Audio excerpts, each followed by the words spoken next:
Start. उसके विपरीत अप्रार्थी ने प्रार्थना को अपनाने के लिए उसकी हर गलती को नज़रअंदाज करते हुए पुनः दाम्पत्य जीवन की स्थापना करना चाहता है। अप्रार्थी ने अपने विवाह के लिए 6 लाख रुपए का लोन ले रखा है, जिसकी मासिक किश्त करीब 18,000 रुपये कटती है तथा मात्र 8,000 रुपये अप्रार्थी के खाने पीने व किराया खर्च के लिए बचते हैं। इसके विपरीत प्रार्थिया प्राइवेट नौकरी करके 18 से 20,000 रुपये प्रति माह कमाई करती है।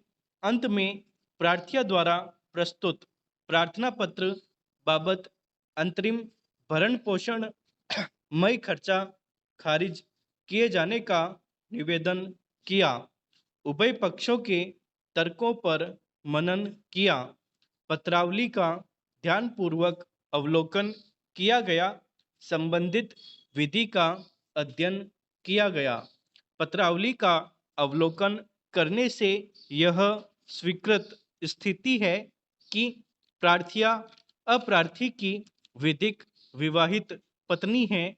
अप्रार्थी हृष्टपुष्ट व नवयुवक व सरकारी कर्मचारी है तथा प्रत्येक व्यक्ति का यह नैतिक कर्तव्य होता है कि वह अपनी पत्नी का भरण पोषण करे। जहाँ तक उभय पक्षों की आय की सीमा व स्रोत का प्रश्न है, यह साक्ष्य विषय है जो मूल पत्रावली में साक्ष्य से ही सिद्ध हो सकेगा। चूंकि प्रार्थिया अप्रार्थी की विधिक विवाहित पत्नी है, इसलिए अप्रार्थी की यह जिम्मेदारी है कि वह अपनी पत्नी का भरण पोषण करे। अतः प्रार्थिया का प्रार्थना पत्र बाबत अंतरिम भरण पोषण आंशिक रूप से स्वीकार किया जाकर अप्रार्थी को आदेश दिया जाता है कि अप्रार्थी प्रति माह प्रार्थिया को 3,000 रुपये मूल प्रार्थना पत्र के निस्तारण तक अंतरिम भरण पोषण के रूप में प्रदान करे। आदेश आज दिनांक से लागू होगा। प्रार्थिया द्वारा यदि किसी अन्य न्यायालय या प्राधिकरण से भरण पोषण के रूप में राशि प्राप्त की जा रही है तो उसे समायोजित की जावे। अप्रार्थी प्रति माह भरण पोषण की राशि उसके आगे की महीने की 10 तारीख से पूर्व प्रार्थिया को अदा करे। प्रार्थिया अपने बैंक अकाउंट के नंबर अप्रार्थी को उपलब्ध करवावे। आदेश खुले न्यायालय में सुनाया गया। पत्रावली फैसल शुमार होकर मूल पत्रावली के संलग्न हो। अधिवक्ता उभय पक्षकारान उपस्थित। बहस प्रार्थना पत्र अंतर्गत धारा 125(3) CRPC बाबत अंतरिम भरण पोषण सुनी गई। दौराने बहस अधिवक्ता प्रार्थिया ने अपने प्रार्थना पत्र में वर्णित अभिवचनों की पुनरावृत्ति करते हुए मुख्य रूप से तर्क प्रस्तुत किए हैं कि प्रार्थिया का विवाह अप्रार्थी के साथ हिंदू रीति रिवाज के अनुसार कस्बा मेड़ता में संपन्न हुआ था।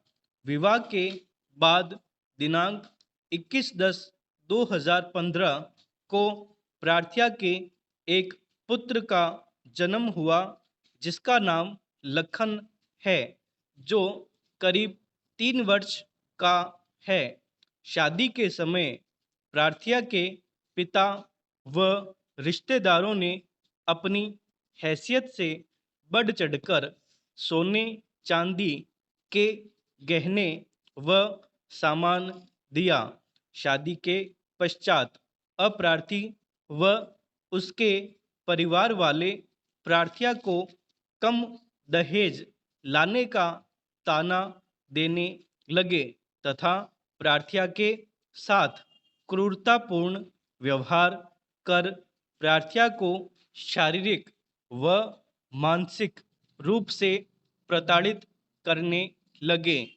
दहेज कम देने के ताने देते हुए अप्रार्थी व उसके परिवार वालों ने प्रार्थिया के साथ थापा मुक्कों से मारपीट करके प्रार्थिया को घर से बाहर निकाल दिया। प्रार्थिया को अपनी भाभी के साथ मेड़ता आई तो अप्रार्थी ने आड़े फिरकर प्रार्थिया के साथ थापा मुक्कों से मारपीट की तथा जान से खत्म करने की धमकियां दी। प्रार्थिया के 3 वर्ष का छोटा पुत्र है। दोनों के मकान, कपड़े, दवाइयाँ, शिक्षा आदि का खर्चा प्रार्थिया ही वहन कर रही है। प्रार्थिया के पास कोई आय का साधन नहीं है। अप्रार्थी मार्बल का व्यवसाय करता है जिससे करीबन 30,000 रुपये मासिक आय अर्जित करता है तथा उसके परिवार के किराने की दुकान भी आई हुई है जिस पर भी अप्रार्थी बैठकर व्यापार करता है जिससे भी करीबन 15,000 रुपये मासिक आमदनी होती है। इस प्रकार अप्रार्थी की कुल 45,000 रुपये मासिक आमदनी होती है तथा प्रार्थिया व उसके पुत्र के भरण पोषण व दैनिक आवश्यकताओं की पूर्ति हेतु प्रति माह 20,000 रुपये की आवश्यकता होती है। अंत में प्रार्थिया का प्रार्थना पत्र स्वीकार कर प्रार्थीगण को 20,000 रुपये बतौर अंतरिम भरण पोषण अप्रार्थी से दिलवाए जाने का निवेदन किया। प्रार्थिया ने अपने प्रार्थना पत्र के समर्थन में अपने स्वयं का शपथ पत्र भी प्रस्तुत किया है।